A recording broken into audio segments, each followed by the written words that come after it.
지난주에 이어서 에녹의 삶에 대하여 계속 살펴봅니다. 에녹의 삶에 대하여서는 성경에 자세한 사건이나 이야기들이 실제로 나와 있지 않습니다. 그리고 단편적인 내용도 성경에 세 군데에 나누어져서 실려져 있습니다. 그런데 에녹의 삶을 특정 짓는 단어가 있습니다. 오늘 우리가 읽은 말씀에 에녹이 하나님과 동행했다라는 그 말입니다. 하나님과 동행한 삶, 그것이 에녹의 삶을 나타내는 말입니다. 여러분, 동행이라는 뜻이 무엇인지 아시지요? 동행이라는 사전적인 의미는 함께 길을 가다라는 의미입니다. 그런데 함께 길을 간다라는 의미가 동행이지만 사실 어디로 가느냐가 중요한 것이 아니라 누구와 함께 가느냐가 더 큰 의미를 가지는 것이 동행입니다. 여러분, 가기 싫은데 억지로 간다고 생각해 보십시오. 그게 동행이 될 수 있겠습니까? 과거에 그런 경험 있으시지요? 누군가를 좋아하면 누군가와 함께 하고 싶은 마음이 듭니다.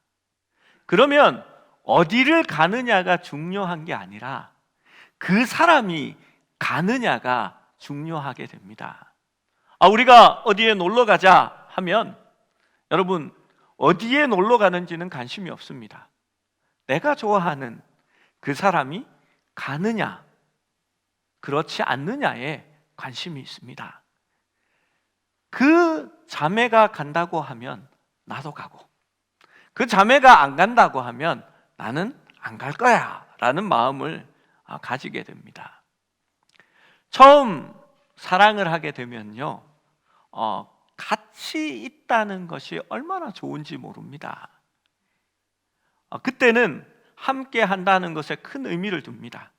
티셔츠도 맞춰 입고요, 이어폰도 같은 노래를 틀어서 한쪽씩 끼고 듣습니다. 여러분, 그거 얼마나 불편한지 아시죠? 고개씩 돌리면 이렇게 턱 하면서 이렇게 빠지잖아요. 그 소리가 양쪽에서 들려야 좋지, 한쪽에서 나는 소리 좋지도 않은데 그러고 이렇게 딱 붙어가지고 이렇게 꽂고 듣고 있습니다. 그때는 아이스크림도 하나 사서 한 입씩 나눠 먹습니다. 좋은 마음이 없다면, 그 동행이라는 의미가, 가치가 없다면 아이 추잡하게 따로 사 먹지 라고 할 겁니다. 손도 같이 잡고 다니고, 때로는 마지막 버스를 놓쳐도 함께 집으로 걸어가는 그 시간이 얼마나 좋은지 모릅니다. 그리고 괜히 더 오래 같이 있고 싶으니까 왔다가 데려다 줬다가 또 왔다가 이러한 일을 반복하기도 합니다. 사실 어디에 가든지 무엇을 했느냐가 중요한 것이 아닙니다. 누구와 함께 있느냐가 더 중요한 것입니다. 동행이라는 개념은 실제로 어떤 목적지를 두고 가는 것이 아니라 늘 함께 걷는 그 모습을 말하는 것입니다. 저에게 있어서 참 좋은 동행의 경험은 제 마지막 막내딸이 5살쯤 되었을 때, 지금 애원이나 사랑이 정도 되었을 때 함께 어디에 갈 때가 참 좋았습니다. 아빠랑 어디 가자 하면요, 이 아이가 얼마나 좋아하는지 모릅니다. 거기에다가 나가서 솜사탕 하나 사서 지어주면요, 얼굴에 웃음이 가득해집니다. 어디에 가는지 상관없습니다. 그냥 동네 한 바퀴 돌아도 기분이 좋습니다. 좀 위험해 보이면 아이가 아빠를 올려다보면서 아빠 손 합니다. 손을 잡아주면요, 손을 잡고 또 그 길을 함께 걸어가고요, 때로는 자기가 감당할 만한 길이 아니면 아빠한테 안아달라고 이렇게 손을 내밉니다. 그렇게 한 바퀴 돌고 바람을 쐬면요, 얼마나 기분이 좋은지 모릅니다. 여러분, 주님과 동행하는 에녹의 모습을 한번 상상해 보십시오. 하나님과 동행한다는 것은 과연 어떠한 의미일까요? 문제는 하나님이 보이지 않고 잡히지 않는다는 것에 있습니다. 하나님과 동행한다는 삶은 어떤 것인지를 우리는 히브리서 11장 5절 6절 말씀을 통하여서 볼 수 있습니다. 우리 그 말씀을 한번 같이 읽어봅니다. 시작. 믿음으로 에녹은 죽음을 보지 않고 옮겨졌으니 하나님이 그를 옮기심으로 다시 보이지 아니하였느니라. 그는 옮겨지기 전에 하나님을 기쁘시게 하는 자라는 증거를 받았느니라. 믿음이 없이는 하나님을 기쁘시게 하지 못하나니 하나님께 나아가는 자는 반드시 그가 계신 것과 또한 그가 자기를 찾는 자들에게 상 주시는 이심을 믿어야 할지니라. 아멘. 에녹은 하나님과 동행함으로 죽음을 보지 않고 옮겨졌다라고 말합니다. 그리고 그것이 하나님을 기쁘시게 한 것이었고 그 증거가 나타났다고 말합니다. 그런데 하나님을 기쁘시게 하는 자는 반드시 그가 계신 것과 자기를 찾는 이에게 상 주시는 이심을 믿어야 할지니라 라고 에녹의 믿음에 관하여 적습니다. 주님과 동행한다는 것은 무엇을 뜻하는 겁니까? 동행한다는 것은 함께 있다는 의미입니다. 주님이 반드시 여기에 나와 함께 계시다라는 것을 믿는 것이 첫 번째 조건입니다. 그리고 두 번째는 하나님을 찾으면 하나님이 기뻐하신다라는 것을 끊임없이 인식하는 겁니다. 그것이 동행입니다. 하나님은 보이지 않고 그분의 음성은 들리지 않지만 성령님은 매 순간 우리의 마음을 통하여 말씀하기 원하시고 우리의 길을 보여주시기 원합니다. 눈으로 볼 수 없지만 영으로 보는 것입니다. 내가 잡을 수 없는 손에 이끌리어서 내가 볼 수 없는 그 길을 주님과 함께 끊임없이 걸어가는 것이 동행입니다. 여러분, 우리의 삶을 통하여서 한순간도 하나님이 늘 우리 가운데 계시다는 것을 믿고 매 순간 하나님을 찾는 것을 주님이 원하시는 것입니다. 그것이 바로 주님과 동행하는 모습입니다. 여러분, 우리 성도들이 공통적으로 하는 말이 있습니다. 목사님, 건망증이 심해졌어요. 제가 늘 말합니다. 다 그래요. 걱정하지 마세요. 옛날에는 암기할 일이 많았습니다. 그래서 전화번호 한 30개는 기억하고 있고요. 이것저것 생각하고 외우는 것이 참 많았습니다. 그런데 요즘은 외우는 것을 자꾸 피하게 됩니다.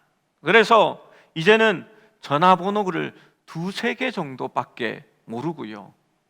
또 이 어떤 상황들을 이렇게 암기하기보다는 그냥 스마트폰 같은 데 메모하거나 링크를 걸어서 이렇게 보관하는 일이 많아지게 되었습니다. 그러자 때로는 다른 것도 외우는 것이 쉽지 않아집니다. 저는 그런 일이 참 많습니다. 밖에 있다가 안으로 들어가려고 하는데 마스크가 없네. 그래서 편의점이나 혹은 약국에 마스크를 사러 다시 들릴 때도 있습니다. 점원한테는 제가 마스크를 입고 나와서요, 죄송합니다, 지금 마스크 바로 사서 낄게요 하고 돈을 주고 마스크를 구입합니다. 어떨 때는 주차한 곳을 잊어버려서 내가 차를 어디에 세웠지 하고 아파트 지하 주차장을 맴돌 때도 있습니다.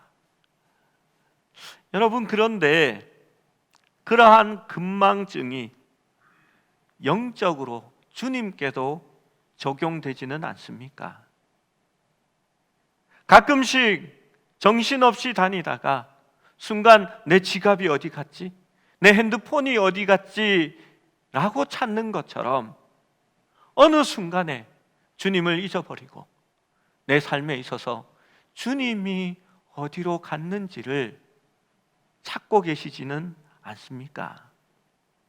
일주일 혹은 하루 혹은 한 시간 내 생활과 내 생각 속에서 주님이 없어진 것도 느끼지 못하며 무감각한 삶을 살아가지는 않습니까? 그것이 주님과 동행하는 삶을 방해하는 요소가 되는 것입니다. 후안 카를로스 오른티즈 목사님의 책에 보면 동행에 관해서 이러한 예화가 있습니다. 아르헨티나의 상황이니까 우리 문화와 좀 다를지는 모릅니다. 제가 그대로 인용해서 읽어보겠습니다. 목사인, 여기서 제가는 오르티즈 목사입니다. 이렇게 상관없으니까 들어보십시오.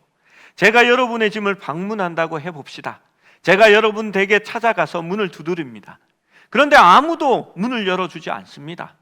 저는 아무도 없는가 해서 문에 귀를 대고 그 인기척을 들어봅니다.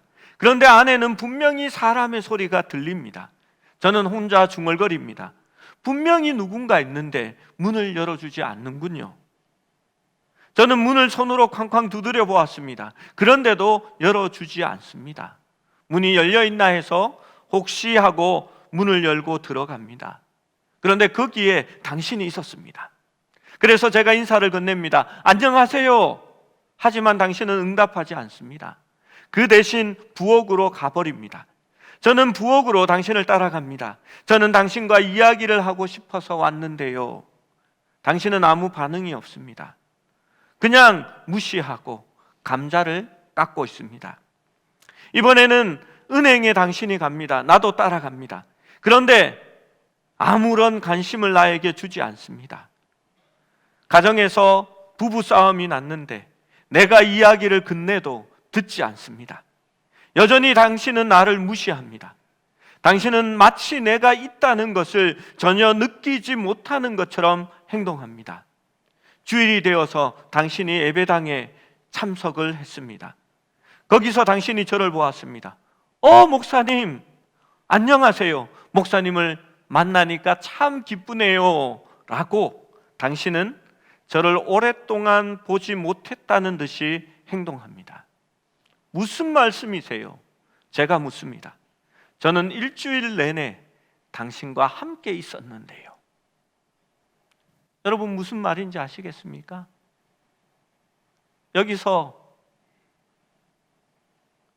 오르티즈 목사가 아니라 주님이 우리에게 찾아와 계시는 것을 이야기하는 겁니다. 그분은 우리의 삶 속에 찾아오셔서 늘 우리와 함께 하고 계셨습니다. 그분은 우리와 대화하기를 원했고 또 우리에게 때때로 조언하기를 원하셨습니다. 그런데 우리는 마치 그가 없는 것처럼 행동하고 있는 것입니다. 이것이 많은 사람들이 예수님께 하고 있는 일입니다. 그분은 일주일 내내 우리와 함께 계시지만 우리는 그분을 만나기 위해서는 주일날 이 시간에 교회에 나와야만 되는 것처럼 생각하고 있는 것입니다. 우리는 마치 그분이 우리와 함께 계시다는 것을 완전히 무시하고 살아가지는 않습니까? 주님과 동행한다는 것은 철저한 임전의식을 가리키는 것입니다. 주님 앞에서, 하나님 앞에서라는 콜람데오의 의식을 말하는 겁니다. 에녹은 자기의 삶을 살아가면서 하나님과 동행했습니다. 그는 하나님이 반드시 여기 계신 것과 그를 찾는 이에게 상 주시는 이심을 믿는 그러한 삶을 살아가고 있었던 것입니다. 동행한다는 것은 늘 생각하고 기억하는 것이라 말씀드렸습니다. 반드시 주님을 잊어버리지 않고 그분이 계심을 믿으면서 그분 앞에서 삶을 살아가는 겁니다. 주님의 뜻대로 결정하고 그분이 걸어가시면 함께 걸어가고 주님이 멈추라 하시면 거기에서 멈추는 것입니다. 그러기 위해서 우리는 날마다 주야로 묵상하고 주님을 기억하고 때로는 우리의 삶의 매 순간에 주님을 찾아야 하는 것입니다. 그것이 바로 보이지 않는 하나님과 동행하는 방법입니다. 여호수아 1장 8절의 말씀을 한번 같이 읽어봅니다. 여호수아 1장 8절입니다. 시작. 이 율법책을 내 입에서 떠나지 말게 하며 주야로 그것을 묵상하여 그 안에 기록된 대로 다 지켜 행하라.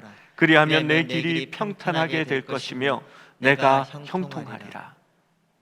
여러분, 여호수아에게 임한 하나님의 말씀이었습니다. 하나님께서는 여호수아에게 이 하나님의 말씀을 내 입에서 떠나지 말게 하며 주야로 묵상하며 그 안에 기록된 대로 다 지켜 행하라라고 말씀합니다. 여러분, 이것이 바로 임재의식입니다. 주님의 말씀을 늘 기억하며 주야로 묵상하고 그 안에 기록된 대로 지켜 행하여 하나님과 함께 동행하는 것입니다.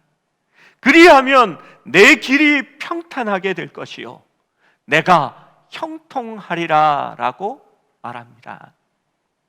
믿음의 삶은 내가 가는 길에 하나님을 끌어들이는 것이 아닙니다. 나의 목적을 이루기 위하여 하나님 함께 해 주십시오, 하나님 도와주세요 라고 말하는 것이 아닙니다. 믿음의 삶은 목적이 중요한 것이 아니라 하나님과 함께 하는 것에 초점을 두는 것입니다. 어린아이처럼 아빠와 함께 어디에 가는지 무엇을 하는지 몰라도 단지 아빠와 함께 있는 것만으로 즐거워하고 좋아할 수 있는 그것이 믿음의 삶이 되는 것입니다. 여러분, 신앙은 업적이나 경험이나 혹은 자기가 쌓은 어떤 헌신의 값어치를 말하는 것이 아닙니다. 많은 분들이 목사를 처음 만나면 자기의 신앙을 어필합니다. 그 어필할 때의 대부분이 내가 젊었을 때 이런 기적의 하나님을 체험했어요.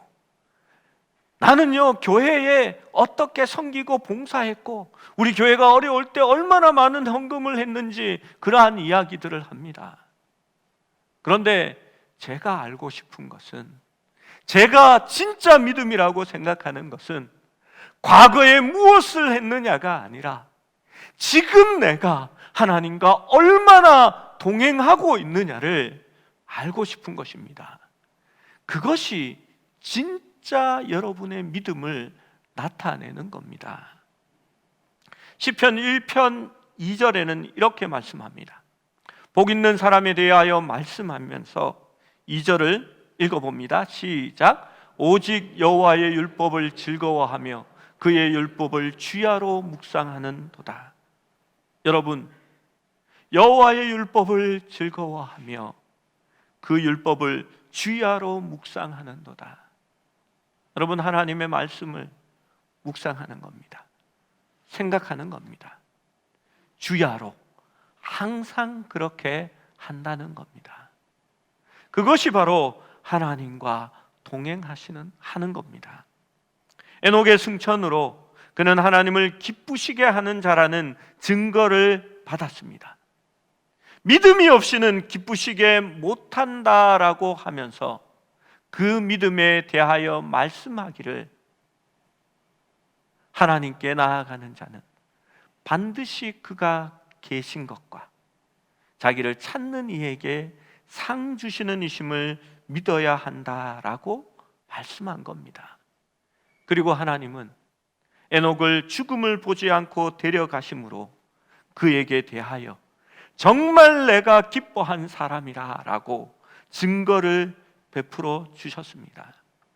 지난 시간에 말씀드린 것과 같이 아들인 무드셀라는 300세에 그리고 손자인 라벡은 113세에 이 에녹이 승천하는 것을 눈으로 보게 된 것입니다. 여러분, 이것이 무슨 증거가 되었다고요? 그가 하나님과 동행하였더니 하나님이 기뻐하셨다라는 증거를, 믿음의 증거를 보여준 것이었습니다. 여러분, 그 자손들이 어떻게 생각했을까요? 무드셀라는 우리 아버지 에녹이, 라멕은 우리 할아버지 에녹이 늘 하나님을 묵상하고 하나님이 늘 같이 계신 것처럼 살고 그 하나님께 모든 것을 묻고 그 하나님을 찾더니 하나님께서 그를 죽지 않은 채로 천국으로 인도하셨다라는 것을 보게 된 것입니다. 그리고 그들이 노아를 키워냅니다. 여러분, 당연히 노아는 하나님과 동행하는 사람으로 크게 되었고 그것이 성경에 기록되어지게 되어 있습니다. 여러분, 그리스도를 잊어버리고 주님과 상관없이 주님을 찾지 않으면서 살아가는 많은 부모들이 있습니다. 사실 주일날 교회만 나온다면 그것은 그리스도인이 아닙니다. 종교인입니다.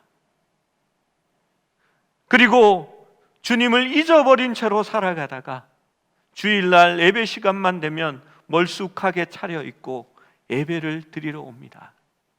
여러분, 그 삶이 에녹과 같이 증거가 되는 삶이 될 수 있을까요? 오늘날 한국교회에 왜 청소년들이 사라지고 자녀 세대가 교회에서 없어지게 되었을까요? 믿음의 증거를 부모들이 보여주지 않았기 때문입니다.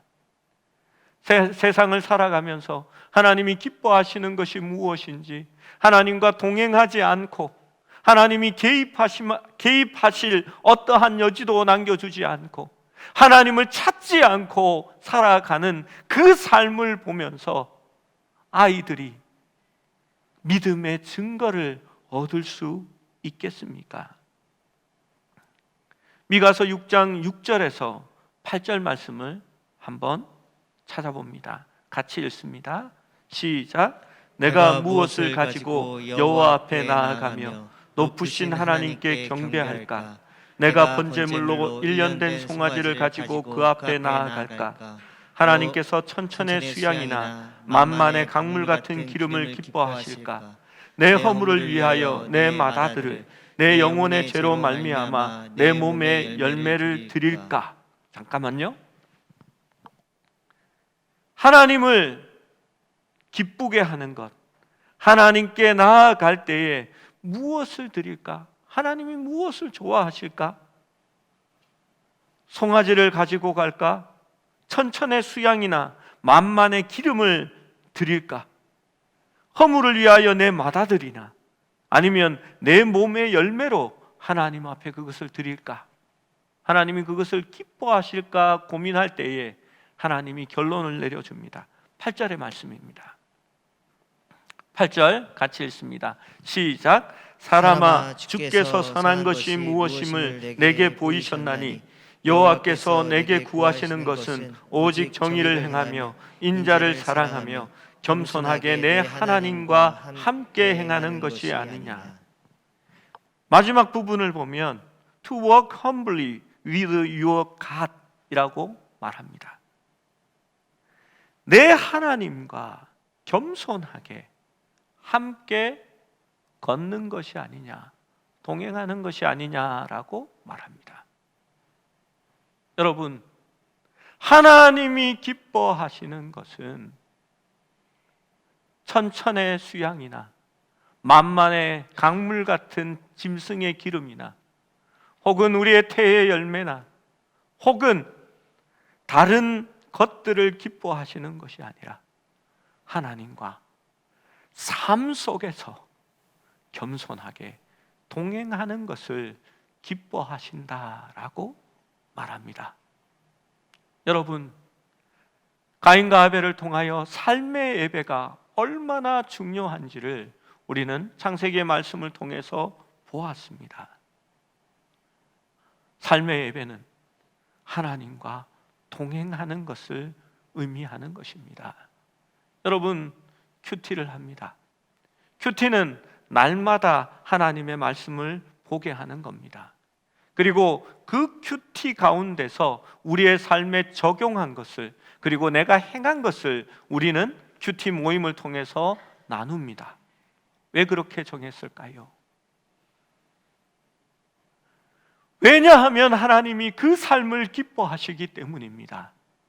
주야로 하나님의 말씀을 묵상하고 그 가운데 기록된 대로 지켜 행하면, 하나님과 그렇게 동행하면 하나님이 함께 하시고 하나님이 우리의 삶을 형통케 해 주시기 때문입니다. 여러분, 어디로 갈지 고민하는 것이 아닙니다. 무엇을 할지 고민하는 것이 아닙니다. 하나님과 함께 있는 것을 고민하는 것입니다. 큐티에 적용을 하지 못해서 어려워한 분들이 있습니다. 그러면 저는 이렇게 말합니다. 그 말씀을 붙들고 고민하고 무엇을 적용할까 생각하는 것만으로도 하나님은 기뻐하신다라고 말입니다.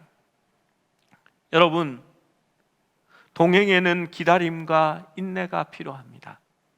우리 하나님은 늘 우리를 기다리시고 인내하고 있습니다.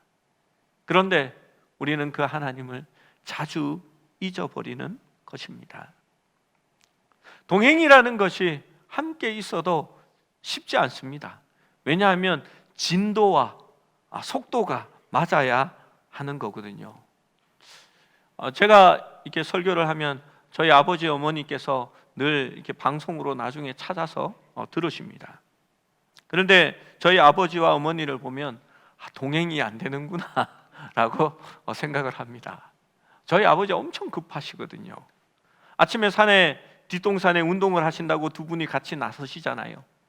10m도 가기 전에 아버지는 저 앞에 가셔버리고 어머니 혼자 이렇게 갑니다.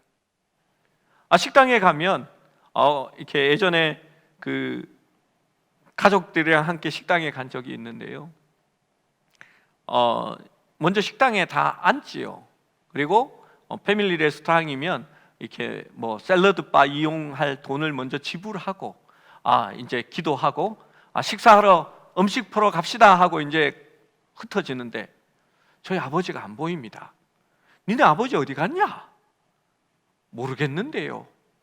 그래서 계산을 하고 이제 아버지 없으니까 기도도 안 되겠네요. 일단 음식 풀어 갑시다 했더니 저희 아버지 벌써 음식을 퍼가지고 자리에 앉으십니다. 이게 동행을 하려면 함께 있는 것을 즐겨야 되는 겁니다. 여러분, 한 자리에 있는다고 같은 일을 한다고 동행이 되는 것은 아닙니다. 함께 있고 함께 하는 것을 즐기는 것이 좋습니다. 저희 아버지를 많이 닮아가는 분이 한 분 우리 집에 있습니다. 제 아내입니다. 보통 장인어른이나 장모님을 닮아야 되는데 왜 시아버지를 자꾸 닮으려고 하는지 모르겠습니다.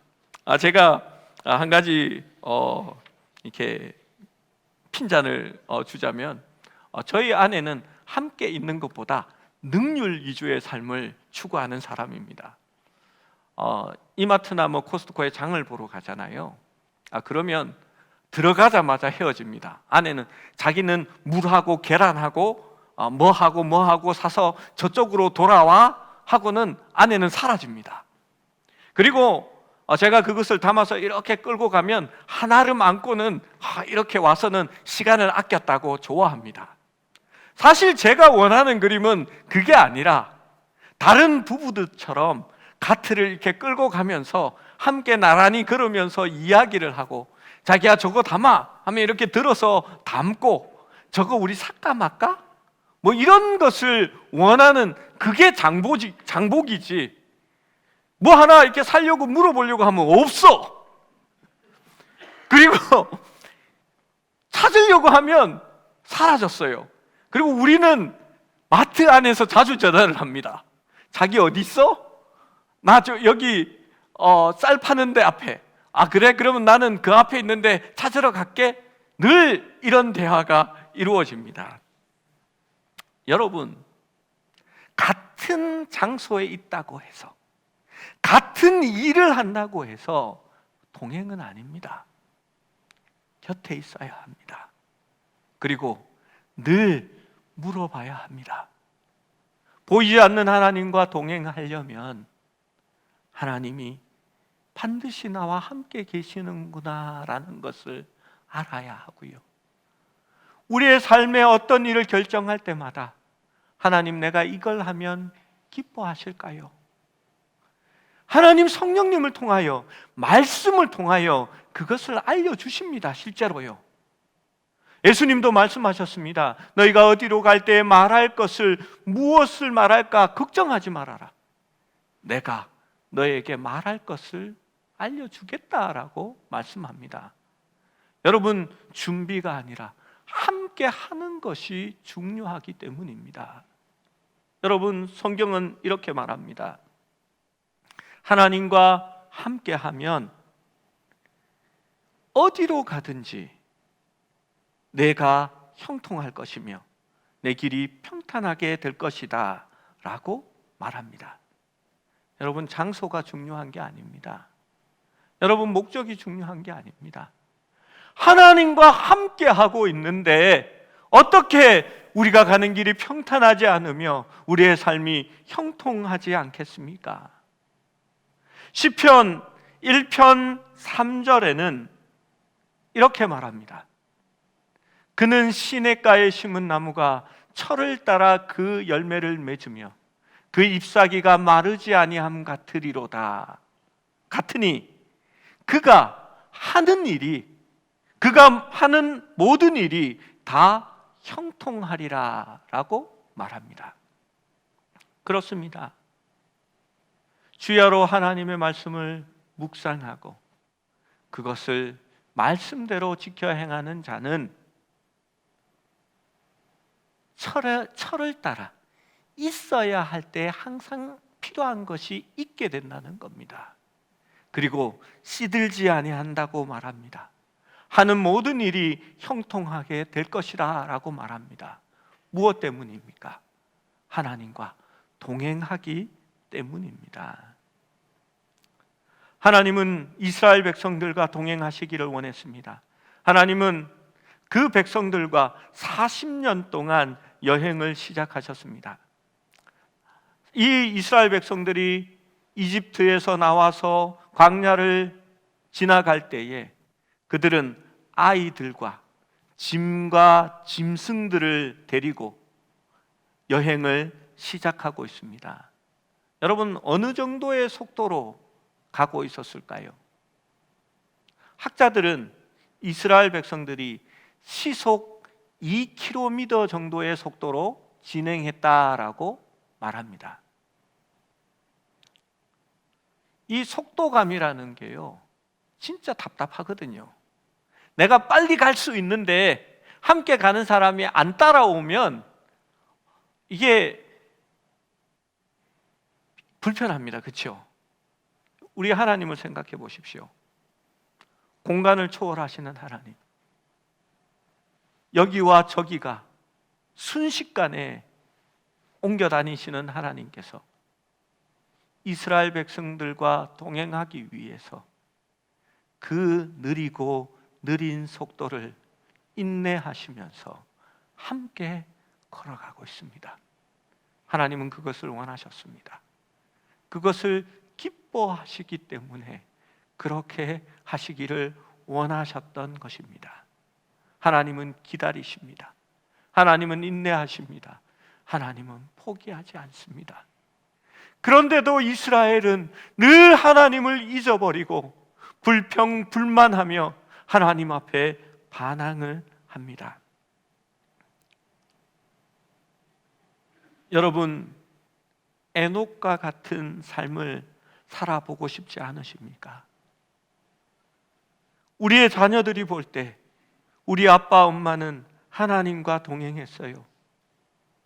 내 아버지 어머니를 통해서 배웠던 한 가지, 하나님과 동행하니 하나님이 기뻐하셨고 결국은 승리하는 삶, 형통한 삶이 있었다라는 것을 내가 우리의 부모님의 삶을 통하여 배웠어요 라는 그 증거를 우리의 자녀들에게 물려주고 싶지 않으십니까?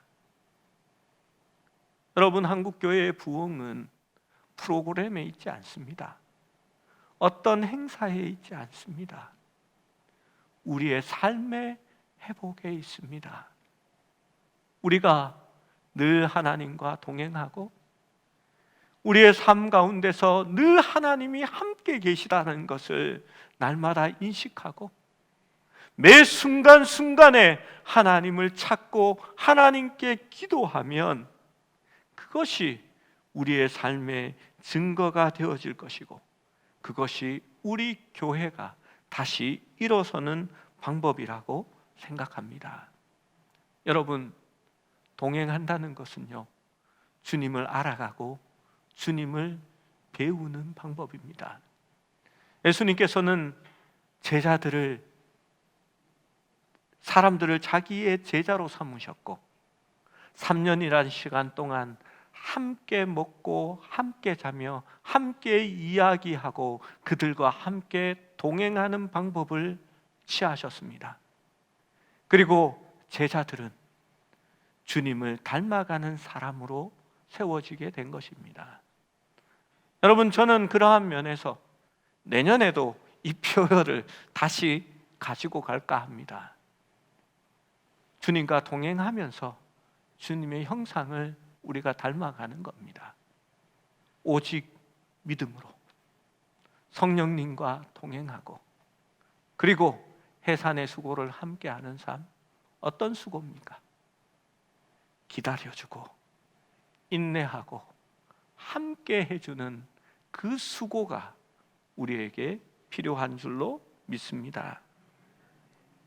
사랑하는 여러분, 우리가 먼저 주님과 동행함으로 우리의 자녀들과 우리의 교회와 우리의 주변의 모든 자들이 하나님과 동행하는 그러한 역사가 우리 가운데 있기를 주님의 이름으로 축원합니다.